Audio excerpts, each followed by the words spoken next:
अस्सलामुअलैकुम। तो वेलकम है आप लोगों का एम रात चैनल में। आज हम बहुत अहम चीज़ों पर बात करने जा रहे हैं। क्या पाकिस्तान एयरफोर्स ने अफ़गानिस्तान में एयर स्ट्राइक्स की हैं? दूसरा कि 5 जनवरी और 4 जनवरी के रोज़ पाकिस्तान ने क्या क्या कार्रवाइयाँ की हैं दहशतगर्दों के ख़िलाफ़ और उनका अफ़गानिस्तान के साथ क्या लिंक है। और उसके अलावा मेन बात यही करेंगे कि जो पाकिस्तान एयरफोर्स की एयर स्ट्राइक्स की बात चल रही है कि पाकिस्तान ने अफ़गानिस्तान में जाके कुछ एयर स्ट्राइक्स की हैं, इनमें कितनी सदाकत है। लेकिन वीडियो में आगे बढ़ने से पहले आप चैनल को सब्सक्राइब कर लें और हमारी वीडियोस को शेयर कीजिएगा। सबसे पहले अगर हम 4 जनवरी की बात कर लें तो पाकिस्तान की सिक्योरिटी एजेंसीज़ और हमारी जो इंटेलिजेंस एजेंसीज़ हैं उन्होंने इस्लामाबाद के I-10 सेक्टर में 10 दहशतगर्दों को गिरफ्तार किया है। ये 10 दहशतगर्द वो थे जिन्होंने इससे पहले इसी सेक्टर में बॉम्ब ब्लास्ट किया था, लेकिन उस बॉम्ब ब्लास्ट में कोई ख़ास जानी और माली नुकसान नहीं हुआ था, जबकि हमारे एक पुलिस एहलकार ने जाम शहादत नोश किया था और इस हमलावर को वहीं रोक दिया था। उसके बाद हमारी जो इंटेलिजेंस एजेंसीज़ हैं जिनमें ISI और MI शामिल हैं वो मैदान में आती हैं और उन्होंने इनका पूरे का पूरा जो नेटवर्क है उसको कैप्चर किया है और ये हमारे लिए एक बहुत बड़ी रिलीफ की बात है। दूसरा बातें हम 5 जनवरी के दिन को, तो तालिबान ने पाकिस्तान के इस स्ट्रिक्ट रिस्पॉन्स के बाद, क्योंकि NSC मीटिंग के बाद पाकिस्तान ने ये वाज़े कहा था कि अगर हमें अब अफ़गानिस्तान में जाके स्ट्राइक्स करनी पड़ी या हमें कोई बड़ा ऑपरेशन शुरू करना पड़ा TTP के ख़िलाफ़ तो वो हम करेंगे, हर सूरत ये ऑपरेशन शुरू किया जाएगा। सो उस पर ज़ाहिर बात है अफ़गानिस्तान के तालिबान भी एक हद तक अंडर प्रेशर आ चुके थे। सो उन्होंने अपना जो मेन एक कमांडर है उनका जनरल मुबीन ख़ान, ये जनरल मुबीन ख़ान वही शख्स है जिसने अपनी मुख्तलिफ मीडिया पब्लिकेशंस के तहत पाकिस्तान के मुख्तलिफ जो हमारे हाई वैल्यू फिगर्स हैं उनके ख़िलाफ़ गैर अखलाकी ज़ुबान यूज़ की थी। उसके अलावा इसने पाकिस्तान को काफ़ी धमकियाँ दी थी और जो भी सारा सोशल मीडिया पर एक तूफ़ान बदतमीज़ी बचा हुआ था वो इन्हीं अफ़गान तालिबान के एक जनरल मुबीन ख़ान की वजह से था, जिसको अफ़गान तालिबान ने पाकिस्तान के प्रेशर में आकर गिरफ़्तार कर लिया है। एंड अंदर की रिपोर्ट देता चलूँ तो इसके दिन भी अब कुछ थोड़े ही रह गए हैं। उसके बाद 5 जनवरी की सुबह को ही अफ़गानिस्तान का जो एरिया है खोस्त का, वहाँ एक अननोन किल स्क्वाड जो है उसने 5 TTP के दहशतगर्दों को मार दिया। अब ये अननोन किल स्क्वाड कौन सा था, इसे अब इंडियन और अफ़गानी साइड यही कह रहे हैं कि ये ISI के लोग थे जिन्होंने ये 5 TTP के दहशतगर्द मारे हैं। इन 5 TTP के दहशतगर्दों में 2 इनके मेन कमांडर थे, जिनमें से एक का नाम इकराम था जबकि दूसरा जुल्फ़िकार। ये दोनों कमांडर्स मारे गए। उसके अलावा जो बाकी 3 इनके साथ दहशतगर्द थे वो भी मारे गए।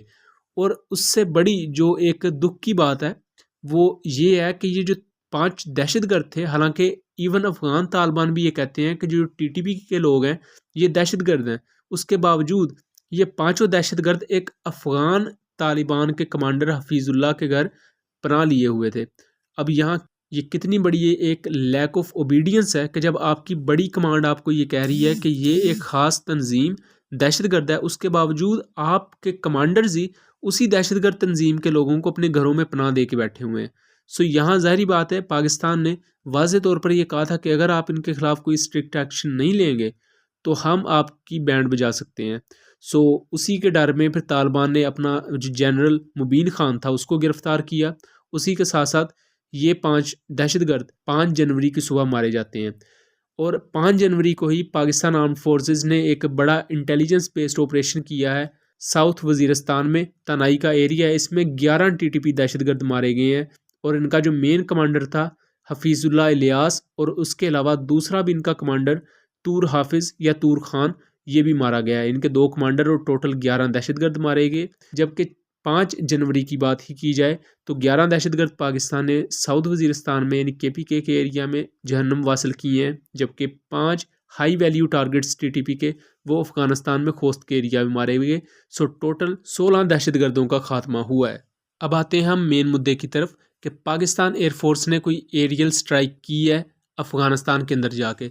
सो सबसे पहले ये बहुत ज़्यादा चीज़ इस वक्त सोशल मीडिया पर आग की तरह फैल रही है, लेकिन हमें देखना होगा कि ये चीज़ इमर्ज कहाँ से हुई है।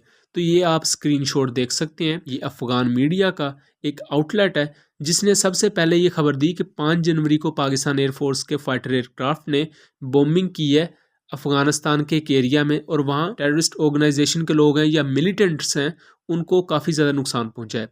अब इस खबर का मंजर आम पर आना ही था कि उसी वक्त जो इंडियन साइड्स हैं उन्होंने इस चीज़ को और मिर्च मसाला लगा के और बढ़ा चढ़ा कर पेश करना शुरू कर दिया, जबकि जो हमारी ओसन कम्युनिटी है जिनका कुछ इंटरनल अथॉरिटीज़ के साथ लिंक होता है, उन्होंने इस चीज़ को क्लैरिफाई किया है कि पाकिस्तान एयरफोर्स ने अभी तक कोई भी स्ट्राइक नहीं की।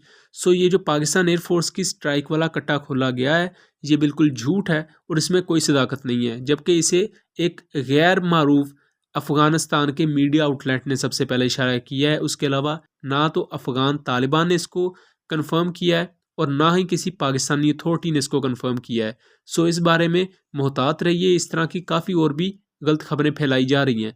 लेकिन जो अच्छी चीज़ ये है कि पाकिस्तान की इंटेलिजेंस एजेंसीज ने ना सिर्फ 10 दहशतगर्द इस्लामाबाद से गिरफ्तार किए हैं, बल्कि 4 से 5 जनवरी के दौरान हमने 15 से ज़्यादा दहशतगर्दों को उनके अंजाम तक पहुंचाया है, क्योंकि यही वो लोग हैं जो मुख्तलिफ भेस में हमारे या तो सिविलियंस को शहीद कर रहे हैं या हमारे फौजी जवानों को शहीद कर रहे हैं। सो एनएससी की जानब से एक अच्छा डिसीजन लिया गया था, हम इनके खिलाफ एक ग्रैंड ऑपरेशन शुरू करेंगे और इसकी ज़रूरत भी थी।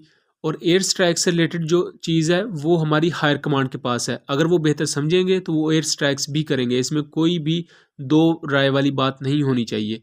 लेकिन जो फ़िलहाल ये एक ख़बर आ रही है कि पाकिस्तान ने कोई एयर स्ट्राइक की है, तो ये बिल्कुल गलत खबर है। इसको पाकिस्तानी अथॉरिटीज़ ने बिल्कुल ही निगलीफाई किया है। ना हमने अभी तक कोई एयर स्ट्राइक की है, बल्कि जो भी अभी तक ऑपरेशंस किए हैं वो हमने अपने मुल्क में रहकर किए हैं और हमारी ग्राउंड ट्रूप्स ने किए हैं। उम्मीद करता हूँ चीज़ें क्लियर रही होंगी। मिलेंगे अगली वीडियो में, तब तक के लिए अल्लाह हाफिज़।